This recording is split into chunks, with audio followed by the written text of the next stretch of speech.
ઇન્ડિયાના એક કો પાયલટને અમેરિકાથી ડિપોર્ટ કરવામાં આવ્યો છે. આ પાયલટનું નામ જાહેર નથી કરાયું, પણ એટલું ચોક્કસ જણાવાયું છે કે તેની બેગમાંથી મારિયુઆના એટલે કે ગાંજો મળી આવતા તેને એરપોર્ટ પર અટકાવાયા બાદ નેક્સ્ટ ફ્લાઇટમાં જ બેસાડીને ઇન્ડિયા ભેગો કરી દેવાયો હતો. આ પાયલટ મંગળવારના રોજ દિલ્હી સેન ફ્રાન્સિસ્કો ફ્લાઇટમાં સ્ટાફ ઓન ડ્યુટી તરીકે ટ્રાવેલ કરી રહ્યો હતો. આ જ ફ્લાઇટ ઇન્ડિયા પાછી આવે ત્યારે આ પાયલટને તેમાં ડ્યુટી કરવાની હતી. આ બાબતથી માહિતગાર લોકોનું માનીએ તો ફ્લાઇટ સેન ફ્રાન્સિસ્કો લેન્ડ થઈ ત્યારે પાયલટની બેગમાંથી ગાંજો મળી આવ્યો હતો, જેના કારણે તેને એરપોર્ટની બહાર જતા રોકવામાં આવ્યો હતો અને એરલાઇનને આ બાબતે જાણ કરાઈ હતી. ત્યારબાદ એર ઇન્ડિયાએ નેક્સ્ટ જે પણ ફ્લાઇટ અવેલેબલ હોય તેમાં પોતાના પાયલટને ઇન્ડિયા પાછો લાવવાનો નિર્ણય લીધો હતો.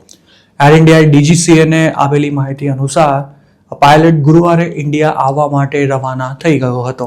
એર ઇન્ડિયાના પ્રવક્તાએ આ અંગે અમારા સાથી એકવાર ટાઈમ્સ ઓફ ઇન્ડિયાને જણાવ્યું હતું કે ક્રૂ મેમ્બર એપ્રિલ 14ના રોજ દિલ્હીથી સેન ફ્રાન્સિસ્કો જતી ફ્લાઇટમાં સવાર હતો અને આ જ ફ્લાઇટને તે પાછા આવતી વખતે ઓપરેટ કરવાનો હતો.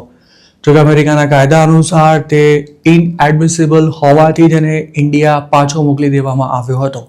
એરલાઇને એમ પણ જણાવ્યું હતું કે એર ઇન્ડિયા હાઈએસ્ટ સેફ્ટી સ્ટેન્ડર્ડ્સને ફોલો કરે છે અને કોઈપણ પ્રકારના કાયદાના ભંગ સામે ઝીરો ટોલરન્સની પોલિસી ધરાવે છે.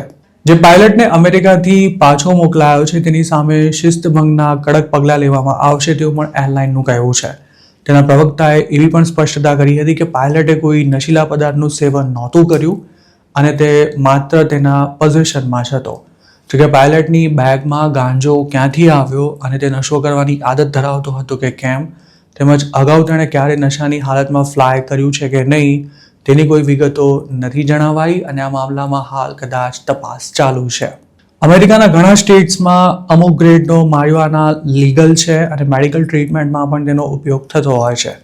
જોકે ઇન્ડિયામાં તે ઇલીગલ છે અને જો કોઈના સામાનમાંથી મારિયુઆના મળે તો તેની સામે યુએસમાં સખ્ત કાયદાકીય કાર્યવાહી થઈ શકે છે.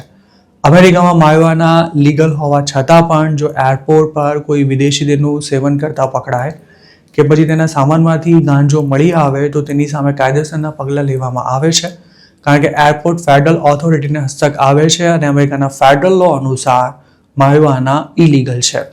આ જ કારણે એર ઇન્ડિયાના પાયલટને ઘર ભેગો કરી દેવામાં આવ્યો હતો. હજુ થોડા દિવસો પહેલા જ આવો અન્ય એક કિસ્સો સામે આવ્યો હતો, જેમાં યુએસમાં કામ કરતા એક ઇન્ડિયને અમેરિકામાં રી એન્ટ્રી લીધી ત્યારે તેને એરપોર્ટ પર સેકન્ડરી ઇન્સ્પેક્શન માટે લઈ જવાયો હતો. તેમાં તેને સેંકડો પ્રકારના સવાલો પૂછવામાં આવ્યા બાદ પણ તેના ડિપોર્ટેશન માટે કોઈ બહાનું નહોતું મળી શક્યું અને ત્યારે એરપોર્ટ પર તૈનાત ઓફિસરે આ યુવકને એવો સવાલ કર્યો હતો કે તે અમેરિકામાં કોઈ પ્રકારનો નશો કર્યો છે. પ્રામાણિકતાથી જવાબ આપતા આ યુવકે કોલેજમાં પોતે મારિયુઆના ફૂંક્યો હોવાની કબૂલાત કરી હતી અને તે જ વખતે તેને એરપોર્ટ પરથી જ કસ્ટડીમાં લઈ ફેડરલ લોના ભંગ બદલ પાછો ઇન્ડિયા મોકલી દેવામાં આવ્યો હતો.